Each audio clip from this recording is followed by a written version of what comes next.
عليكم ورحمة الله وبركاته. الحمد لله. إن الحمد لله نحمده ونستعينه ونستغفره ونستهديه، ونعوذ بالله تعالى من شرور أنفسنا ومن سيئات أعمالنا. من يهده الله فلا مضل له، ومن يضلله فلا هادي له.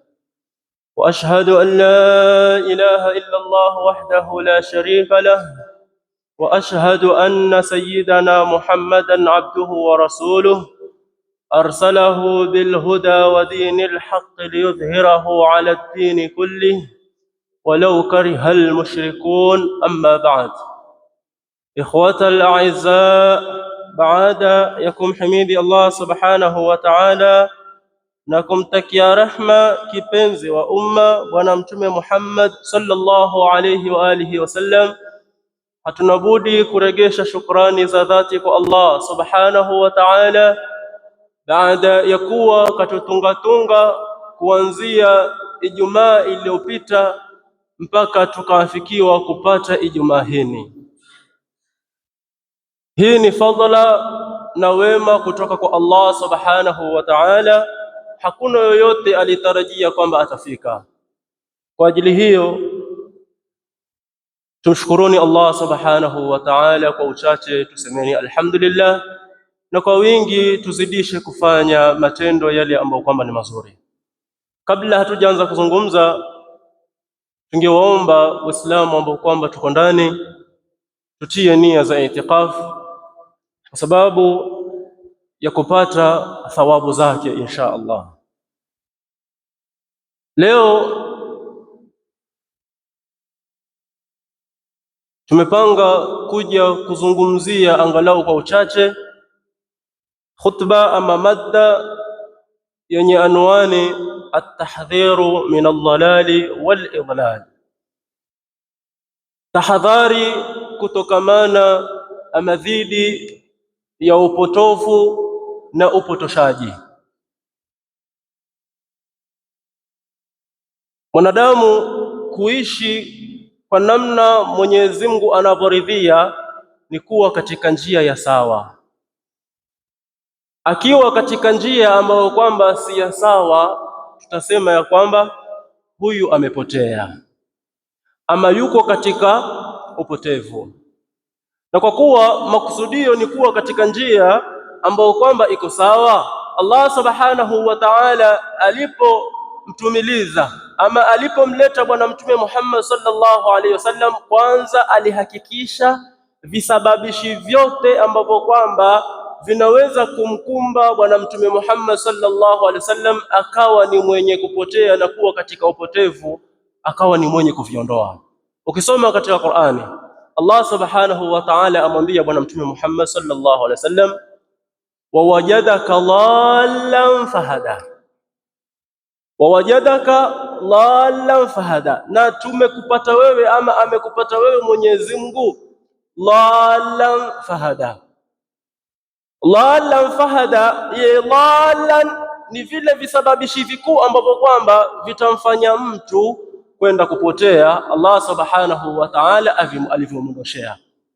Ukisoma katika suratu Az-Zukhruf ya tafsiri hii dhallan, katika mufassirina baadhi wanaposema tafsiri ya dhallan katika suratu Az-Zukhruf aya ya 52 ya mwisho, ya pili kabla ya mwisho wake, suratu Az-Zukhruf, Allah subhanahu wa ta'ala asema, wakadhalika awhayna ilayka ruhan min amrina ma kunta tadri mal kitabu walal iman. Allah subhanahu wa ta'ala tamshi la kumwambia Bwana Mtume Muhammad sallallahu alaihi wasallam, ma kunta tadri mal kitabu walal iman, haukuwa wewe wajua Qur'ani wala wajua imani, sharai zote ambazo kwamba Allah subhanahu wa ta'ala alikuja kumfahamisha. Kwa hiyo Mwenyezi Mungu amwambia Bwana Mtume Muhammad sallallahu alaihi wasallam kwamba tumekupata wewe dhallan, tumekupata wewe haujui Qur'ani, hauna imani. kisha fahada, tukakuongoza. Kwa hiyo ukosefu wa kuitambua Qur'ani na kuifahamu Qur'ani na ukosefu wa kuwa na imani ni katika mambo makuu ambayo kwamba yapelekea mtu kupotea.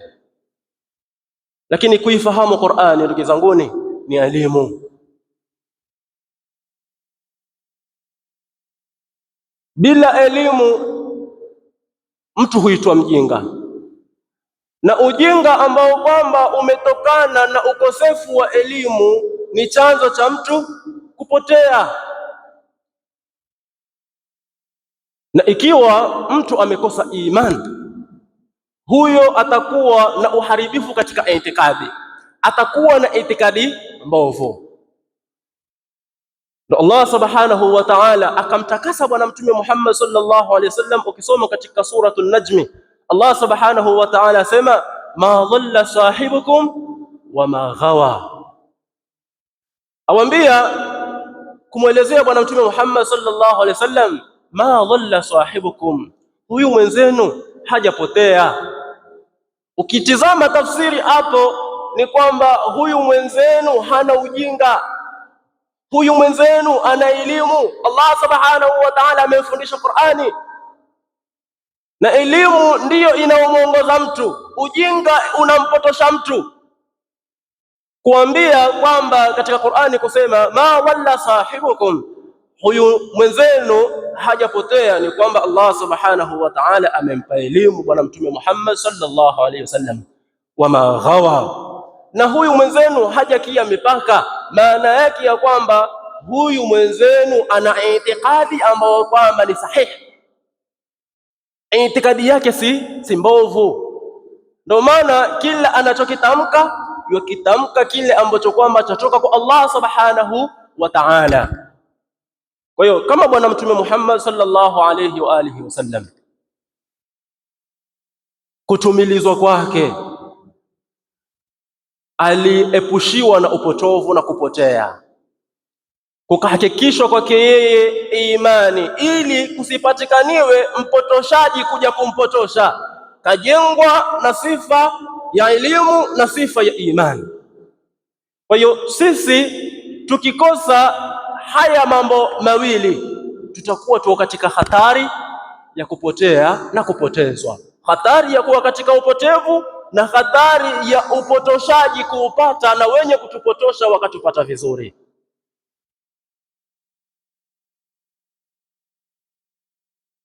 Hivyo basi, ili tuwe katika njia ambayo kwamba imenyooka, tusije tukawa ni wenye kupotea, ni kufuata mwongozo wa Allah na yale ambayo kwamba bwana mtume Muhammad sallallahu alaihi wa alihi wasallam amekuja kuelekeza. Ukisoma katika Qur'ani, Allah subhanahu wa ta'ala katika suratu Yusuf asema, qul, sema ewe Muhammad, hadhihi sabili ad'u ila Allahi ala basiratin ana wa man ittaba'ani. Bwana mtume ambiwa asema, hii ndo njia yangu mimi, ad'u ila Allahi, ambao kwamba nalingania waja kwenda kwa Allah subhanahu wa ta'ala ala basiratin, juu ya maono ama juu ya hoja ambao kwamba iko wazi, ana wa man ittaba'ani, bwana mtume Muhammad na atakayemfuata bwana mtume Muhammad sallallahu alayhi wa alihi wasallam. Wa subhanallahi, na utakatifu wa mawi ni wake yeye Allah subhanahu wa ta'ala. Wama ana minal mushrikin, na bwana mtume asema, na mimi sikuwa ni mwenye kushirikisha Allah subhanahu wa ta'ala. Kwa maana ya kwamba yoyote ambaye kwamba atakuwa na mwenendo wa kumfuata bwana mtume Muhammad sallallahu alayhi wa alihi wasallam, akalingania kwa mwenendo ama kwa ulinganizi alolingania bwana mtume Muhammad sallallahu alayhi wa alihi wasallam, atakuwa katika ile dini ama njia ambayo kwamba haitakuwa na upotevu, na hata kama kutapatikaniwa upotoshaji, yeye atakuwa yuko katika njia ambayo kwamba imeelekea. Kupitia mukaddima tuliotanguliza, na hii aya inatuthibitishia na kutuelewesha na kutufahamisha kwamba hatuna budi sisi kutoa tahadhari kwa kila ulinganizi ambao kwamba ukiangaliwa kwa undani, ulinganizi huo utakuwa una malengo ya kupotosha, una malengo wa kuwapoteza watu. Inawajibika kwetu sisi tutahadharishane. Na wanavyoni wameenda wakatilia mkazo sana kwa ulinganizi wa baadhi ya watu ambao kwamba huenda ukawatia watu katika upotoshaji, huenda ukawatia watu katika upotevu. Wakawa baadhi yao wasema kutahadharisha na kutambua hatari zake na kusimama katika kutahadharisha watu na kuwaelezea watu na kuwafafanulia watu ni katika jihadi ambazo kwamba ni kubwa, na ni katika nasaha ambazo kwamba ni alia, nasaha za juu. Na ndugu zanguni, upotevu ukipatikaniwa ama wakipatikaniwa wapotoshaji wenye kupotosha, maafa hupatikaniwa mengi sana ya hatari. Miongoni mwa maafa hayo ni kwamba akida mbovu huenea. Akida mbovu huenea na huwa sababu ya mujtamaa kuharibika, kutomtambua Allah subhanahu wa ta'ala. Na miongoni mwa hatari ni kwamba upotoshaji unaoletwa na wapotoshaji huwa mara nyingi yastakhdimuna asaliba khafiyya, hutumia uslubi ama mbinu zilizofichika, na ndani yake hupatikaniwa talbis lilhaqaiq, hupatikaniwa udangamanizi. Ukweli ama haki huchukuliwa na kufichwa katika batil, kukakorogwa kiasi ambacho kwamba ile haki haionekaniwi isipokuwa inayodhihiri ni batil. Malengo ni nini? Liiqa'i nnasi fil fitna, watu waingie katika fitna, akida zao zipotee, kumfahamu Allah subhanahu wa ta'ala na utumilizo aliokuja kwa Bwana Mtume Muhammad sallallahu alaihi wasallam ukoroge, watu wakorogeke na wawe katika mstari ambao kwamba ni mstari wa watu waliopotea. Ndugu zanguni, tahadhari hii lazima tuwe nayo, lakini kuwa nayo ndugu zanguni ni mpaka tujue ni kina nani ambao kwamba wamepotea ama wanao upotovu, ili tukishaujua kwamba huu ndo upotovu tutajikinga na kuwa nao. Na pia inalazimika tuwajue wale wapotoshaji wanaopoteza, ili tukishawajua tuwaepuke na fikra zao watakazozileta pia tuziweke kando. Ni kina nani ama ni mambo gani ambao kwamba ama ni mambo gani ambayo yako katika upotevu, watu wakiyafanya watakuwa katika upotevu, na ni kina nani ambao kwamba wanapotosha watu kuwapeleka katika upotevu. Haya hatuwachukui kukwete kule, isipokuwa tuenda moja kwa moja katika Qur'an. Qur'ani yatuambia nini kuhusiana na watu waliopotea, ni kina nani na wana matendo gani? Kisha tuende katika hiyo Qur'ani tuangalie, je, Qur'ani yasema ni kina nani wapotoshaji? Ukisoma ndani ya Qur'ani suratul Baqara, Allah subhanahu wa ta'ala asema, waman yatabaddalil kufra bil iman faqad dhalla sawa as-sabil, yoyote atakayebadilisha imani kwa ukafiri, faqad dhalla sawa as-sabil, hakika amepotea njia ya sawa. Kwa hiyo ukiwa wewe una imani kisha imani yako ukaibadilisha ukaipeleka katika ukafiri, huoni upotevu. Kwa hiyo sisi tutachukua nafasi ya kujikinga kubadilisha imani zetu tuzipeleke katika ukafiri, na hilo liko wazi. Yote atakayeritadi huyo ampotea, alikuwa katika imani amepotea. Lakini ndugu zanguni, si kuritadi tu, kuna maswali. Ukiwa na imani kuna maswali haustahiki kuyauliza kuhusiana na itikadi ama kuhusiana na Allah subhanahu wa ta'ala, na lau utayauliza basi utakuwa wewe uko katika upotevu na huenda ukapotea kabisa. Hii aya ni kipande cha mwisho. Aya imeanza hivi: am turiduna an tas'alu rasulakum kama su'ila Musa min qablu. Mwenyezi Mungu asema am turiduna, je, mwataka ama mwataka an tas'alu rasulakum, kumuuliza mtume wenu, kama su'ila Musa min qablu, kama alivyoulizwa nabii Allah Musa kabla. Kisha ndo akamaliza waman yatabaddalil kufra bil imani faqad dhalla sawa as-sabil. Ni maswali gani haya ambayo kwamba Mwenyezi Mungu atahadharisha ya kwamba nyinyi msimuulize mtume wenu maswali ambayo kwamba watu kabla yenu wa nabii Allah Musa walimuuliza mtume wao. Maswali hayo yakawa yanawakilisha ubadilishaji wa imani kwenda katika ukafiri, na ikawa ni natija ya kupotea njia ya sawa. Ukisoma suratul Baqara yaeleza ya kwamba watu wa nabii Allah Musa walimuuliza nini Musa. Wa idh qultum ya Musa, watu wa nabii Allah Musa walimuuliza Musa, walimwambia ewe Musa, lan nu'mina laka hatta nara Allaha jahratan, hatukuamini wewe Musa mpaka tumuone Mungu waziwazi. Mwenyezi Mungu akasemaje? Fa akhadhatkumus sa'iqatu wa antum tanzurun.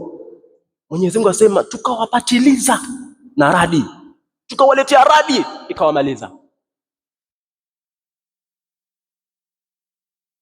Ukisoma katika suratul Nisa, Allah subhanahu wa ta'ala asema yas'aluka ahlul kitab, wanakuuliza wewe mtume Muhammad hawa ahlul kitab, watu waliopewa vitabu, wanakuuliza nini? An tunazzila alaihim kitaban minas samaa, uteremshe juu yao kitabu kutoka mbinguni. Mwenyezi Mungu akasema faqad sa'alu Musa, hakika walimuuliza Musa kabla yao.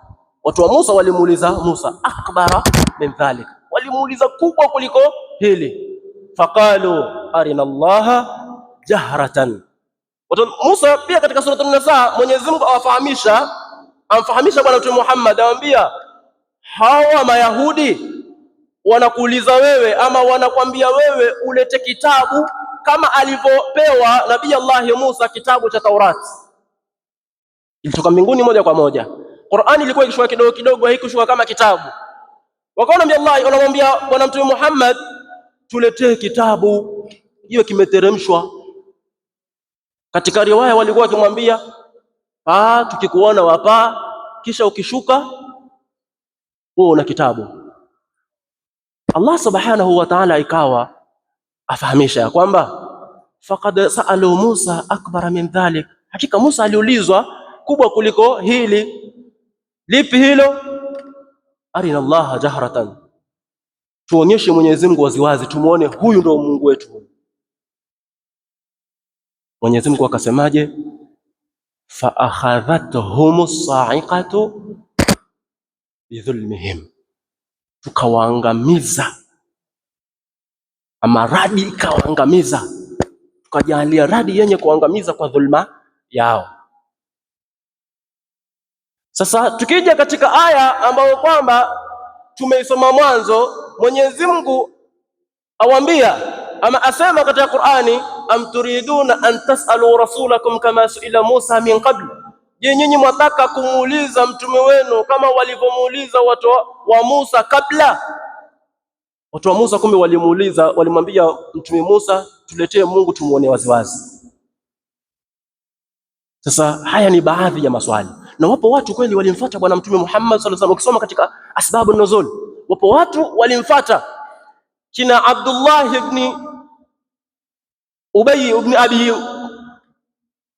Abdullah ibn Abi Umayya pamoja na pote kutoka na Makuraish walimfuata bwana mtume Muhammad, akamwambia ya Muhammad, ij'al lana as-Safa dhahaban, tujalie huu mlima wa Safa uwe dhahabu, wa wasi' lana ardha Makkah, hii ardhi ya Makkah ifungue iwe pana zaidi.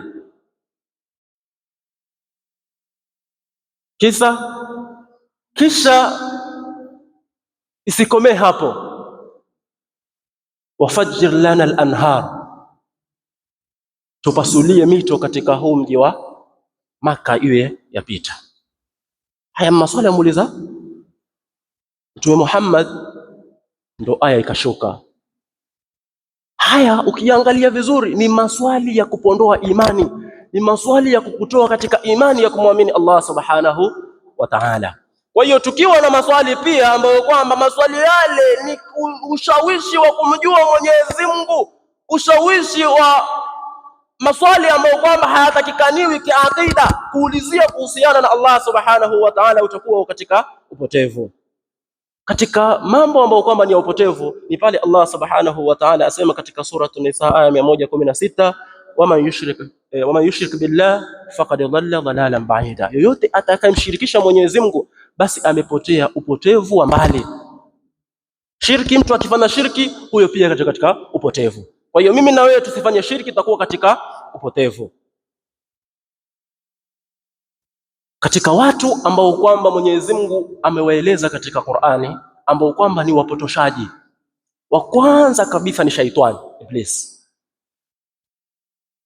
Ukisoma Qur'ani Mwenyezi Mungu asema wa yuridu shaitanu an yudillahum dhalalan ba'ida, na shaitani yotaka kuwapoteza upotevu wa mbali kabisa.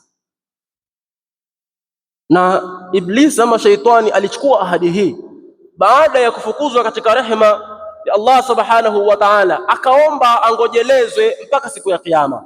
Mwenyezi Mungu akamwambia, wewe utakuwa ni mwenye kungojelezwa, hautafariki mpaka siku ya Kiyama. Akasemaje? Akasema fabima aghwaytani, kwa kuwa umenihukumia kwa upotevu wangu huu, la aq'udanna lahum siratakal mustaqim, nikae kwao wao hao wanadamu, nitavizia nikae katika njia ya kuwapeleka kwako, njia ambayo kwamba imenyooka. Si hivyo tu, akasema ya kwamba kisha laatiyannahum min baini aydihim wa min khalfihim, nitawaendea mbele yao nyuma yao, wa an aymanihim, na nitawaendea kuliani kwao, wa an shamailihim, na nitawaendea kushotoni mwao, wala tajidu aktharahum shakirin, na utawapata wengi wenye kushukuru ama wenye kuamini. Mwenyezi Mungu akamwambia, basi wote atakaye kukufuata wewe, lau utafanya hivyo na ukifanya hivyo, basi nitawajaza niwajaze katika moto. Kwa hiyo shaitani tayari alijitangaza kwamba atawapoteza. Kwa hiyo katika viumbe ambavyo kwamba ni wapotoshaji ni shaitani wa kwanza. Wa pili ambao kwamba ni wapotoshaji, ndugu zangu, ni Mayahudi. Mayahudi ni wapotoshaji, na katika Qur'ani zipo aya nyingi sana ambazo kwamba zinawaelezea Mayahudi kwamba hawa ni wapotoshaji. Miongoni mwa aya ni pale Mwenyezi Mungu aliposema, innal ladhina kafaru wa saddu an sabilillah qad dhallu dhalalan ba'ida, hakika wale ambao kwamba wamekufuru na wakaziba wakaficha wakazuia njia ya Allah subhanahu wa ta'ala, hakika wamepotea upotevu wa mbali. Na ukiangalia mufassirina wanasema ni Mayahudi, wao ndio walikuwa na sifa ya kuficha kile wanachokijua kwa bwana mtume Muhammad kwamba huyu wa kweli, haya anayoyaleta ya kweli, lakini wakayaficha na wakataka kuyazuia watu. Na aya si hiyo pekee yake, ni nyingi. Ukisoma katika Qur'ani, yupo bwana ambaye kwamba ameelezewa katika tafsiri za wanavyuoni. Huyu bwana akiitwa Rifa'at ibn Zaid ibn Thabit. Huyu ni katika wale viongozi wakubwa katika Mayahudi za Bwana Mtume Muhammad sallallahu alaihi wasallam. Huyu bwana ilikuwa idha kallama Rasulullah sallallahu alaihi wasallam lawa lisanahu. Bwana Mtume Muhammad sallallahu alaihi wasallam akizungumza, huyu bwana ilikuwa kuna maneno akiyasema.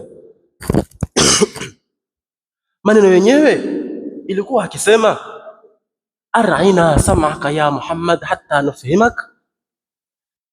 Yani sisi tutakaa tupulike kwa kusikiza ewe Muhammad, hatta nufhimak, mpaka tukufahamu. Hatuwezi kukaa sisi tukapulika kwa kusikiza wewe ili tukufahamu.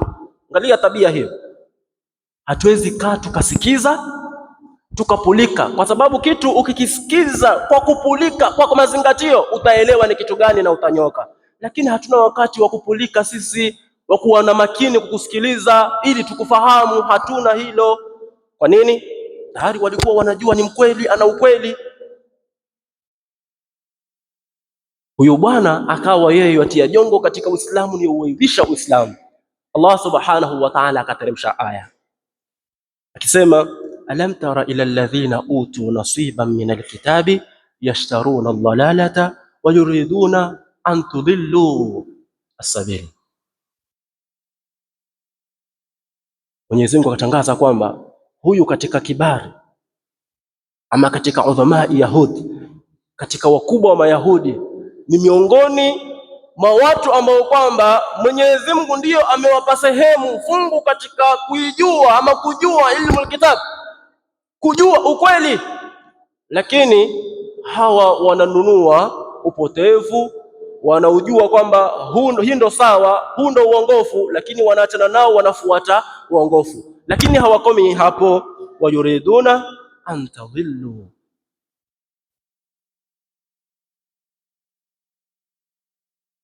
sabil, wanataka kuwapotezeni na nyenye. Hawa ndugu zanguni, Mayahudi ni katika wapotoshaji. Leo hii sisi tuna lugha, ukiagana na mtu wakati fulani tuwe mahali fulani, kisha wewe ukafika, mwenzako akachelewa, basi tuna lugha tunatumia, tunasema tuweni wazungu, tuweni wazungu, yani tuna keep time. Kwa maana tunaweka wazungu wa Mayahudi mbele, tunawaona wao ndo maisha yao yana mwelekeo zaidi katika njia ya sawa. Na hizo ni fikra ambazo kwamba zilijengwa zamani sana, mpaka zikatuingia katika bongo zetu, mpaka wewe mwenyewe wahisi kwamba anayechunga wakati ni Myahudi tu, si yoyote yule. Kama kwamba uchungaji wa wakati ni Uislamu, Waislamu ndio wachunga wakati. Haina haja tuwafungue sana Mayahudi, lakini tukiangalia maisha yetu, wallahi tuwataba sana Wayahudi kuliko kumtaba Bwana Mtume Muhammad sallallahu alayhi wa alihi wasallam. Ndugu zanguni, tahadhari yafaa tuiweke kubwa kwa upotoshaji yanayotupelekea sisi kupotea na wanaotupotosha, kwa sababu kuna umuhimu wa kujua hawa wapotoshaji na kujua ni kipi tukikifanya itakuwa tupotea. Miongoni mwa umuhimu wa hii tahadhari ya Waislamu kuwa nayo ni kwa sababu tukiwa na tahadhari hii, tukawa tunajikinga na yenye kupoteza, tukawa hatupotei, na tunajikinga na wanaopoteza, tukawa hatufuati yao, basi kutapatikaniwa himayatu aqaid almuslimin min ashubahati wal afkari almunharifa. Kutakuwa na ulinzi katika aqida ya Uislamu. Aqida ya Uislamu haiwezi kuteteleka. Aqida itakuwa imetulia katika vifua vya wanadamu, na fikra ambazo kwamba zitakuja ili kupondoa yale mambo ya dini, tutakuwa tuko tayari kuyafahamu na kuachilia mbali. Tukiangalia hii fikra imekuja, fikra hii natija zake ni gani? Madhara yake huko mbele ni gani? Hata kama ni fikra mzuri, lakini kumbe fikra ile inazuia wewe kusoma dini, inazuia mtoto kusoma dini. Fikra hii inakupelekea wewe kukosa swala. Fikra hii inavunja yani yale mambo ambayo kwamba ni itikadi kwako wewe ni lazima uwe nayo katika Muislamu, na siwe kwamba waenda huku na huku, itikadi yako ni hiyo, unasimama na msimamo huo. Miongoni mwa mambo ambayo kwamba yafaa tuangalie vizuri katika akida zetu ni masala tawassul. Qur'ani yatufundisha sisi kuwa na tawassul, tuombe kupitia lugha fupi. Natoa tu mfano, ukisoma katika Qur'ani Mwenyezi Mungu asema walillahi al-asmaul husna fad'uuhu biha, na Mwenyezi Mungu ana majina mazuri, ombeni kwa kupitia hayo majina. Yani wewe ukiomba wakati mwingine, ama ni vizuri zaidi ukiomba ukumbuke majina ya Mwenyezi Mungu, ukumbuke sifa za Mwenyezi Mungu, uzitangulize kuzitaja. Kwa mfano useme ya Khaliq, muumbaji; ya Alim, mjuzi sana; ya Basir, mwonaji sana; ya Razzaq, mwenye kuruzuku sana. Haya ni majina ya Allah subhanahu wa ta'ala. Kisha ukimaliza omba dua yako sasa, ama umsifu Allah subhanahu wa ta'ala, umwambie ya Rabbi, wewe ni hivi, wewe ni hivi, umetufanyia hivi, hakuna ana uwezo wa kutufanyia. Umetupatia uhai, unaturuzuku kila siku, unatuchunga, hakuna.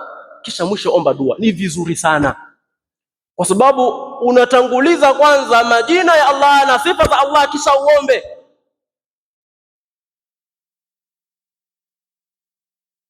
Sheria kabisa imeruhusu. Lakini ukipata fikra ama ukipata shubha, udangamanizi wa mtu kuja kukwambia usiombe kupitia, kwa mfano, tutaje mfano, tuseme kipo kitabu kinaitwa Wasilatu Shafi. Wasilatu Shafi watu wengi wanakiita tawassul. Mtu akija kuambia hiki kitabu ni haramu ukitumia hiki, ni bid'a hiki, usiombe kupitia ama usikisome hiki. Kwa nini? Sema kwa sababu hiki kitabu hakikuwa wakati wa Mtume, ama ndani yake kuna dua ambazo kwamba ni ghairul ma'thura. Ghairul ma'thura yani maana ya kwamba hazijapokelewa moja kwa moja, ima kwa Qur'ani ama kwa hadithi za Bwana Mtume Muhammad sallallahu alayhi wa sallam. Swali likakuja, umekiangalia ndani kina nini? Kinaomba kupitia mfumo gani? Ama kuna nini ndani?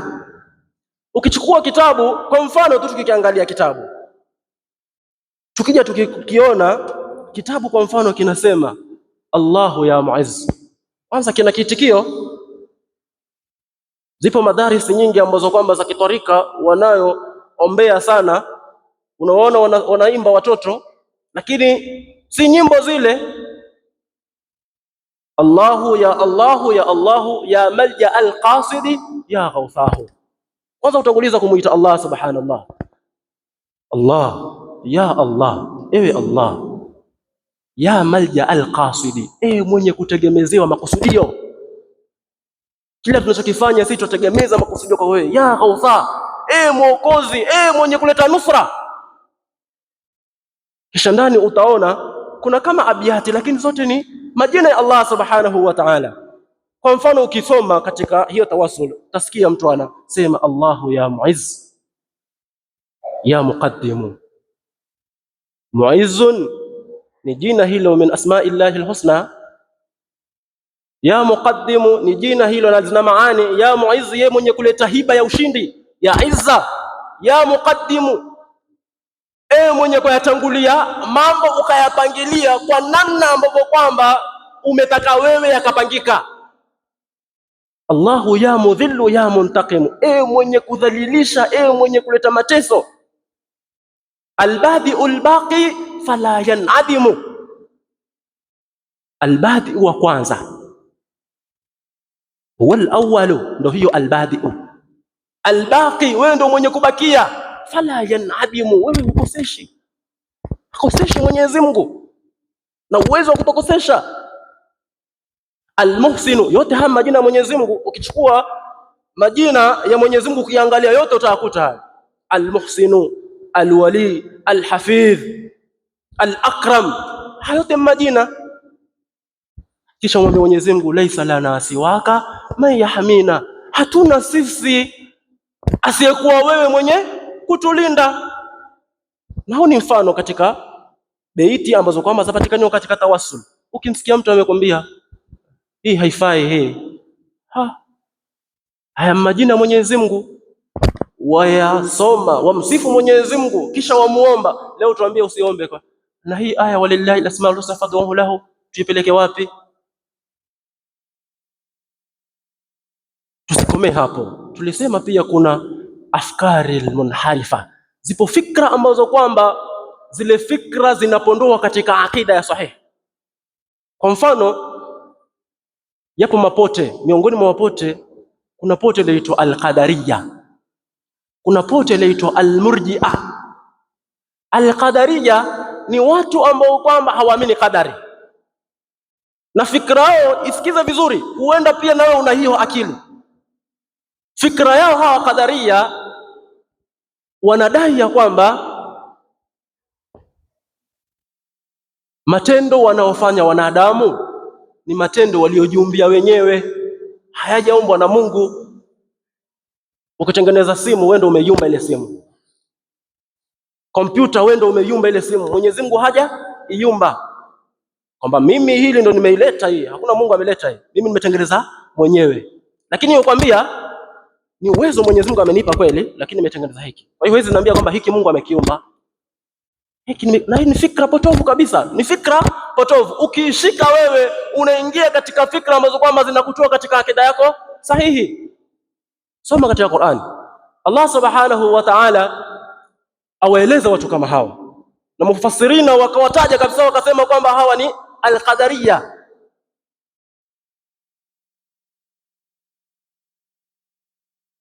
Qur'ani yatueleza kuhusiana na hawa watu. Sema hawa watu, innal mujrimina fi dhalalin wa sawr, hakika wenye kufanya makosa wao katika upotevu na uandazimu. Mujrimina si kila anayefanya kosa, ni hao wanaofanya makosa ya kutokubali kadari, ama kutokubali ya kwamba kila kitu kimeumbwa na Allah subhanahu wa ta'ala, hata kama umekitengeneza wewe. Sababu Qur'ani yasema wallahu khalaqakum wama ta'malun, Mwenyezi Mungu amewaumba nyinyi na yale mnayoyafanya pia ameyaumba yeye. Mwenyezi Mungu akawa anasema innal mujrimina fi dhalalin wa sa'r, yushabuna, hao wataburutwa siku ya kiyama, ala wujuhihim, siku ya kiyama wataburutwa kwa nyuso zao kifudifudi. Dhuqu massa saqar, wakiambiwa onjeni moto wa saqar. Shida yao ilikuwa nini?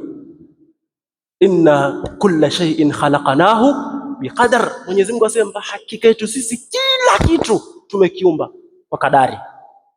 Ndio Bwana Mtume Muhammad sallallahu alaihi wasallam akawa asema sinfani katika hadithi, sinfani, mbea mbili za watu, min ummati, kutokamana umma wangu.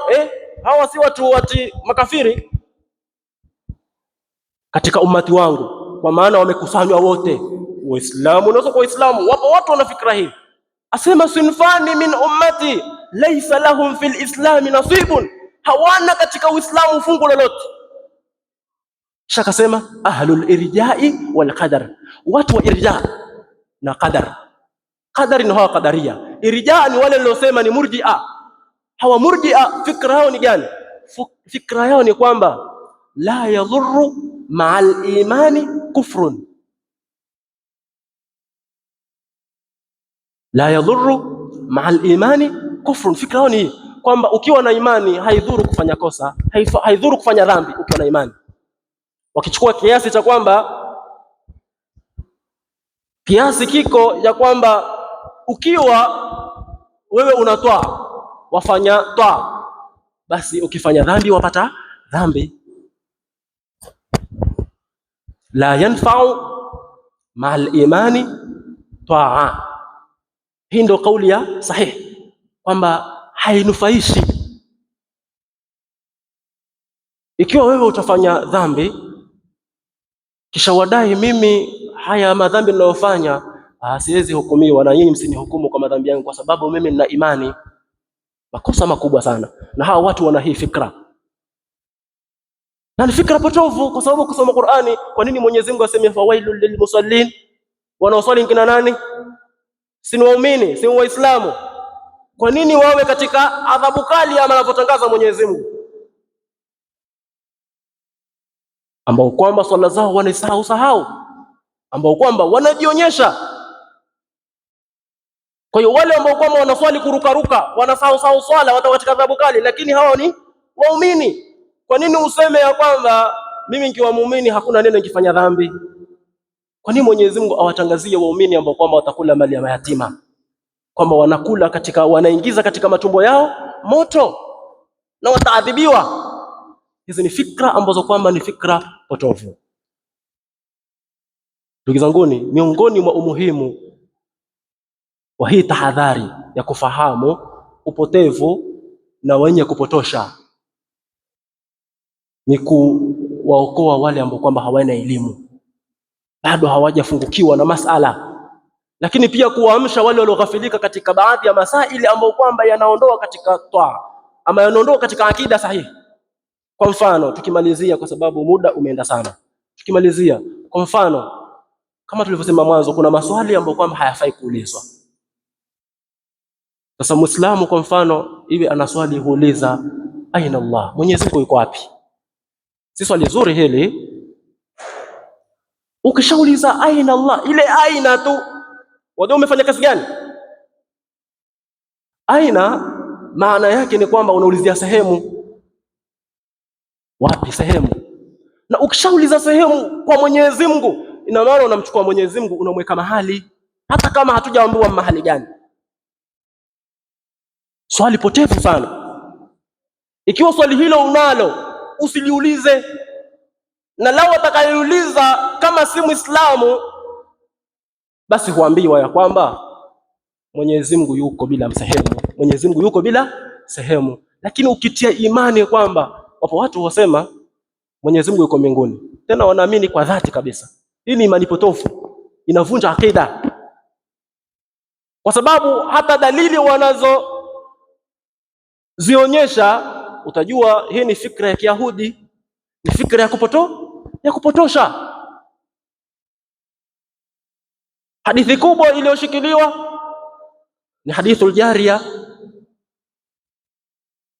ndefu sana, tukielezea itakuwa tuwachosha zaidi, kwa sababu tayari saa 7. Tushike ya kwamba huenda tukaja siku nyingine tukafafanua kuhusiana na masala haya, lakini shika kuanzia hivi sasa kwamba swali hili la aina Allah ni kosa kubwa sana. Mwenyezi Mungu haulizi aina Allah, hauliziwi sehemu, kwa sababu Mwenyezi Mungu hana sehemu. Mwenyezi Mungu ndo ameumba sehemu. Sasa kabla ya kuumba sehemu alikuwa wapi? Ndio maana hauliziwi Mwenyezi Mungu yuko wapi. Mpaka hapa tutakoma kwa sababu ya muda, na tuwaomba kwa kuwachelewesha zaidi, tumwombeeni Allah subhanahu wa ta'ala atujalie min alladhina yastami'una alqawla fayattabi'una ahsana, wallahu a'lamu bis-sawab.